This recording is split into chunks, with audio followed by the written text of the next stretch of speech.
chef. What are we making today? So, seeing as we were asked about it in the questions last week, I thought I'd do a gammon steak dish off the bistro. Yeah, it's been really popular since it went live at the beginning of May. And we were asked about the Pharaoh's egg, so I thought I'd show you how to do it. So we're going to start off by preparing the potato hash. So a pan. You can choose one with a handle. It was just what I grabbed first. So grab yourself a couple of spuds. Don't need to piss about peeling them or anything. It's quite a rustic thing, so don't worry about it. And plus, with that skin in there, it gives it that little bit of extra crisp, just a bit of an extra texture. So it's not just mash; it's mashing a skin.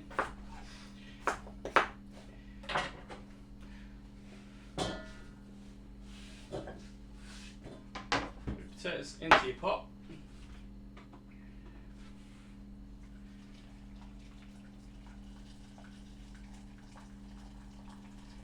Fill that with water. And this is going to go straight on the heat. And that's just going to part boil, so they're just going to be soft enough to pierce a knife through. And that's going to take around about 15-20 minutes. Then we're going to move on to our chutney. How much does SpongeBob sell his house to you for? SpongeBob sold his house to me for £1. £1. Interesting. You didn't get this subscriber. Eh? You didn't get this subscriber. No, just getting SpongeBob. So our chutney, a little bit of taken gammon and pineapple. We're going to do a pineapple chutney. So just take your pineapple, remove jetwood. That's a retro reference for you there.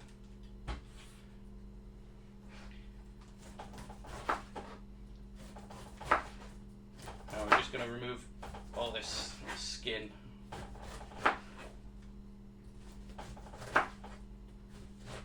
Before anyone jumps on it and says, oh, there's an easier way of doing that, don't care, that's how I like to do it. And then I'm going to chop this down. Don't need your core, it doesn't break down as well. And just nice chunky dice. It all cooks down and reduces in the chutney, so you don't need to worry about chopping it down really, really small or anything like that.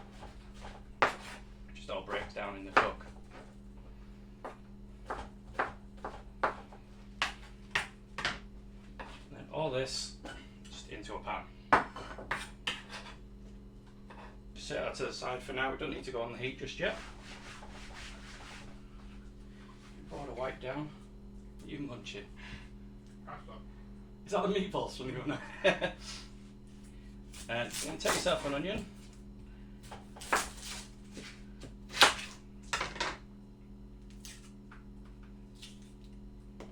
you fancy naming this onion? No. Fair enough. What was your last one called? Bert the onion. But Bert was the white onion. Are you just now confessing to the people that you're like onion racist? No, Jackson was the red onion. Well, Jackson was a red onion. Okay.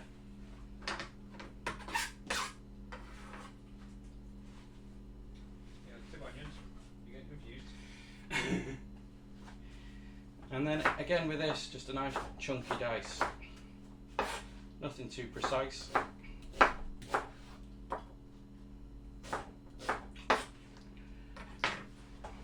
And that into the pan as well. Or half in the pan, half on the side, depending on how you do it. So from there we need to make our base, which is a combination of, you can go away, which is a combination of the base of any chutney, sugar and vinegar. So I'm going to use around about 8 tablespoons I think for this amount, and I definitely lost count, so one for good luck.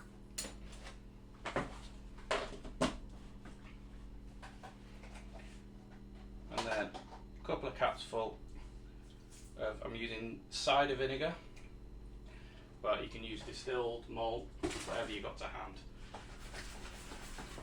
And this just goes onto the stove, put it on a low to medium heat, and just let that cook out over the space of about an hour.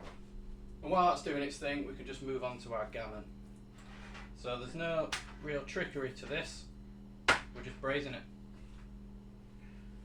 What is braising? So what I mean by braising is that I'm going to be half submerging it in liquid, slowly cooking it. I've chosen to braise it just because I think it gives it a much nicer, softer texture. I've had plenty of gammon in my time that's just got these really, really hard, tough and chewy, I know, right? Evidence.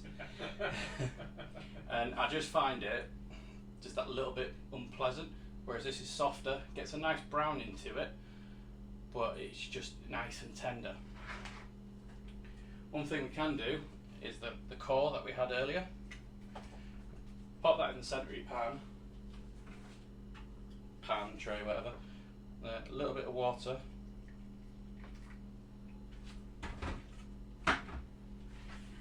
And then I'm going to leave it uncovered.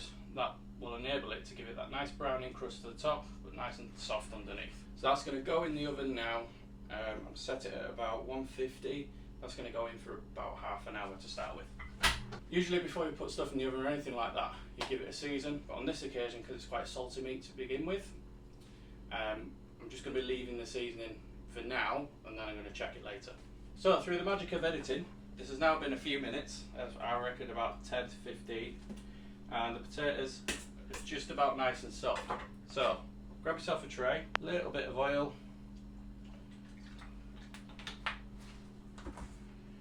and then hoy this in the oven to get that oil nice and hot, like you were doing a Yorkshire pudding. And that's going to take about another 5 minutes. And in the meantime, drain off your potatoes. So now that oil's got nice and hot, I'm going to chuck our drained potatoes in. And you should, hopefully, you can hear that little bit of a sizzle. One, that stops the potatoes sticking to the tray, because that's an absolute arseache when it comes to pots. Speaking about you, Mesh. And two, it's going to help give them a nice crisp. So onto these. Good hit of salt and pepper. Again, you're helping with that crisp, getting texture, getting flavour. And give it all gentle mix up, don't be too rough with them. These are hard-boiled potatoes. I don't want them to lose too much shape yet. Why do you parboil them first? So you parboil them first because you get your nice crispy outside and then it's nice and fluffy in the middle. Do you think like the best roast potato you've ever had in your life? Nice crisp on the outside, you've really got to crunch through with your knife and fork, but inside, air.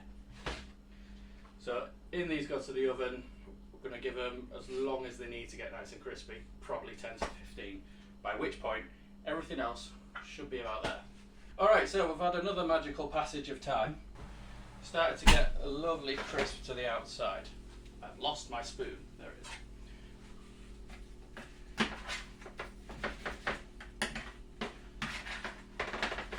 give them a mix up. And then I'm just going to give them a bit of a crush down, because now we've got that crispy texture on the outside. Now that all incorporates through. Would have done it the other way and crushed them before they went in the oven, wouldn't really have worked as well.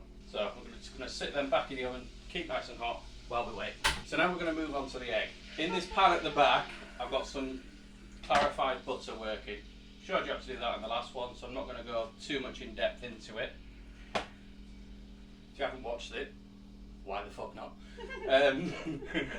What the hell are you doing here if you haven't watched it? Went into detail on that with the potted prawns from the start from the last one, so we're just going to leave that there. And what we're going to do is we're going to take some of this clarified butter just into this frying pan. So that's on a medium heat. The butter is already melted, so it's already quite warm anyway. So we're going to be able to go straight in with that. Eggs. So what we need to do is separate our egg. A few got some meringues to make or anything like that, keep your whites, but I'm probably not going to need it, but because I've said that, I probably will, so I'm going to keep it. And then just the yolk gently into the butter. And what I find helps as well, just nick this lid, pop that on the top, gives it a bit of a steam as well at the same time. While that's finishing off, because that will take about 90 seconds to cook through, we're going to start the plating.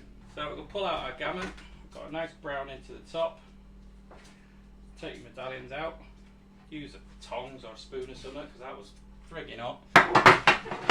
And then, you didn't need to worry about this bit I suppose, but I'm trying to make things pretty. So we're going to carve this gammon down a bit. If you want to just slap it all on there, go for it. I won't judge. We're going to take our hash. I can't say that without going afterwards in my head. Exactly. So you do the advert and I do the Queen song. There's an age difference there. And then fan of gammon. I'm a fan of gammon. So. Cheeky bastard. And we're going to take our chutney, nice and reduced down. Just going to put a good spoonful on the top. And then armed with the gazunder, carefully, and I mean very carefully, take this yolk out without bursting it, which is easier said than bloody done. Okay, have another egg, please. Because I just fucking have.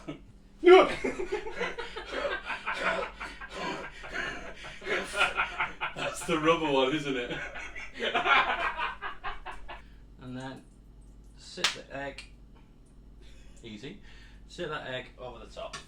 And then we'll finish this off, just a little bit of greenery. A little bit of cracked pepper. There we are. Voila.